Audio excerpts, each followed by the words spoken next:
Hi Freaky for Freaks, Shalini here. Today we are going to draw SUGA of BTS. The drawing which I am trying to recreate is from one of the photoshoot of SUGA. It was the time when a Japanese song Shinonoga Iwa sung by Fuzzy Case went viral. Armies felt that the song's sound is almost representative of Suga's charm.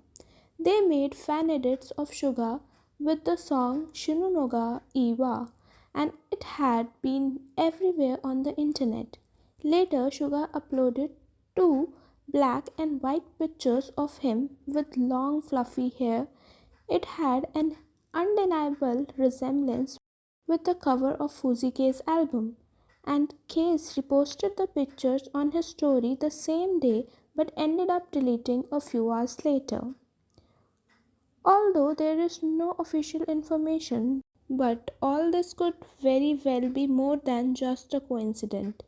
Anyways, only time could tell us whether these two hitmakers will actually get together to make a chart breaker or not.